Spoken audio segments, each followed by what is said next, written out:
Hello everyone, welcome back to the next video. In this video I will show you how to do encryption of data which is stored in apps document directory for Expo React Native in iOS. So let's get started.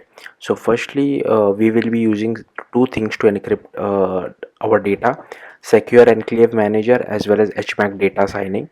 I'll explain you the code later on. Let's try creating the project first. The output would be very simple, which I will show you at the very end of the video.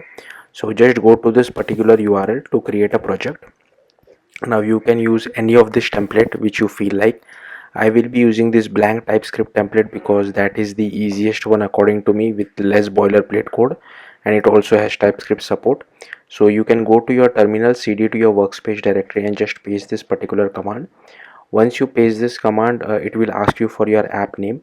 So let me just wait for this. So here I can just name it as my app. I'll click on enter. Now it will create the app for us. Let it do its thing. In the meanwhile, I will just open my app, which I have created inside VS Code. Again, this is just a cheat sheet of a sort. Now if you check over here, it has not created the iOS folder for us. We require the iOS folder because we need to write some native Swift code. Unfortunately, there is no library available, at least at the time of me recording this video. Now to get started with creating the iOS folder, we have to go to this particular URL over here. So I'll just open this URL. Firstly, here you will have to select iOS device. Here you will have to select development build. Make sure you disable the ES. If you want, you can keep it. I am building my app locally, so I don't require ES. I have already installed Xcode from Apple App Store. I have already installed Xcode command line tools as well. So if you haven't done this, you will have to do it. I have already installed Watchman as well using Homebrew. Then we just have to need to run this particular command. So I can just copy this command. I can cd to my app. Okay, and I'll just paste it over here. Now this will actually install some dependencies for us. This is fine. Once that is done, just scroll down, and we have to copy this command. So this will actually create the iOS folder for us. So I'll just paste this command over here. Now this will take lot of time, little bit of time, I mean, depending on your machine, because it needs to do CocoaPod installation. But if you quickly check over here, it has already created the iOS folder for us, but it still needs to do CocoaPod installation. So I will just wait for this, and once it is finished, I'll come back. Alright, so as you can see, my CocoaPod installation was done, and it is asking me to run the app on a device. I don't want to run it now because I haven't written any code, so I will just do Control C. Next, we will also need to install a particular module, not node module, but an iOS module, because all the code which we will be writing will be inside that iOS module. So for that, you can go to this particular URL. So I will just open this, and here we just have to copy this particular command. So I'll just copy this and I'll paste it over here. So again, this will ask us few questions. I will keep everything as default, so I will just press enter, enter, enter. So let's just wait for this. Okay, so this is also done. Now again, so here you can see it has created this modules folder. It has this iOS. Now again we have to do CocoaPod installation because we have created this module. So to do that, you can just copy this particular command and paste it over here. Now again, this will take little bit of time. Let it do its thing. We don't have to worry about it. What basically I will do now is I will write down all the code and come back, and then I'll explain it to you and show you guys the output. Okay guys, so I have written down all the required code which is necessary. So first what we will have to do is we will have to go to our modules, my module, go to src. Here I have to go to my module.ts, and here you can see I have added 4 methods. First, to save, store unencrypted data, and here I have added an input parameter where we can send some data, and it will return us a boolean whether the data was saved or not.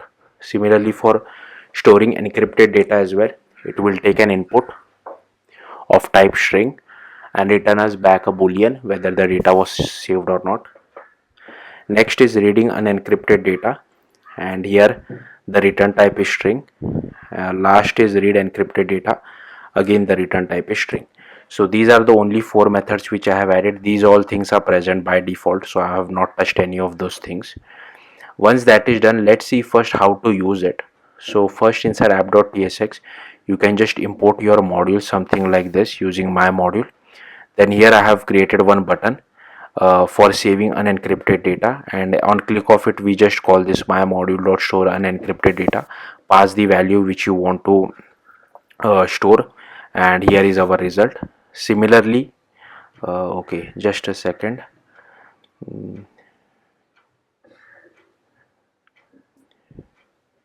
Okay, anyways, coming back to our code.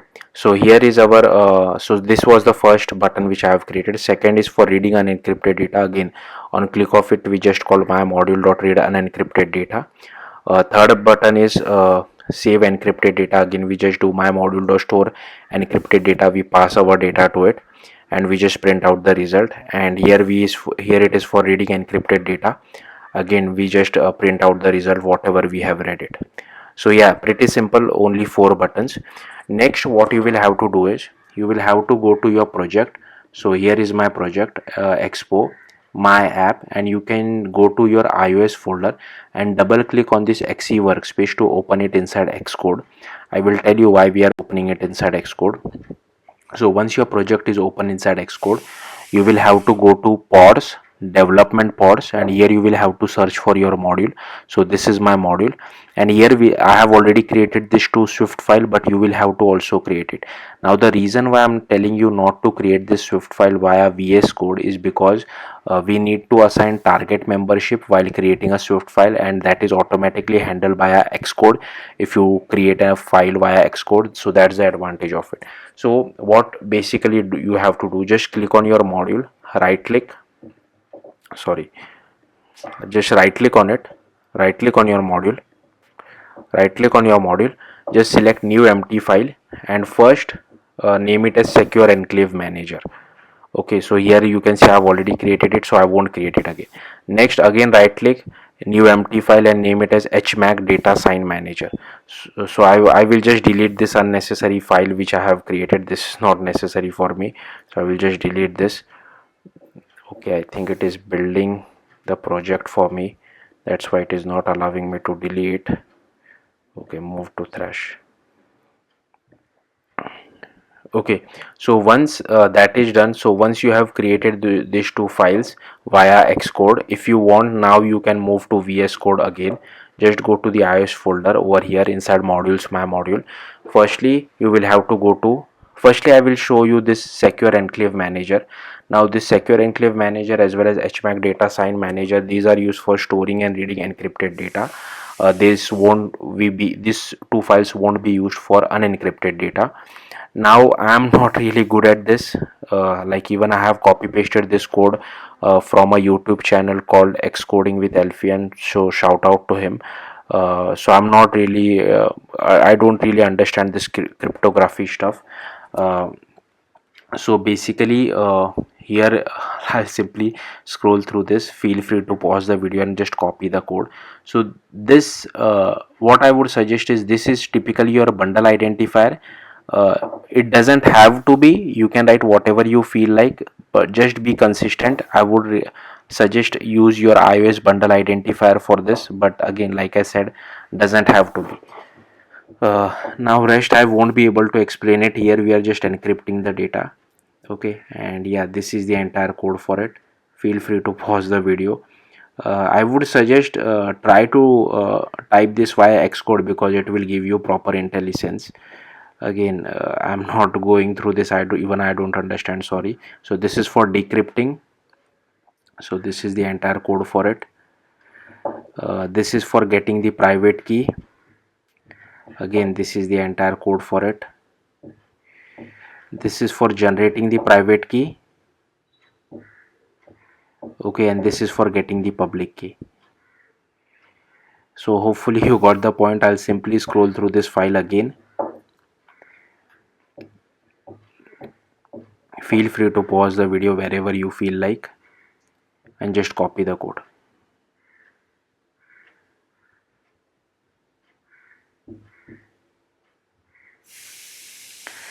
Okay, then you will have to go to HMacDataSignManager. Again, I'm using the same bundle identifier, but yeah, you can use whatever you feel like. Just be consistent in both the files. That's all I will say. Again, I'm not really good at this. This is for signing the data. This is for validating the HMAC. Again, I'll just show you the entire code. So here is the entire code. Again, feel free to pause the video. You know, don't understand this completely. This is for store HMAC key. This is for getting the HMAC key as well, and this is for generating the HMAC key. So yeah, pretty small file, but hopefully you got the point. uh, I'll simply scroll through this file again. Feel free to pause the video wherever you feel like and just copy the code.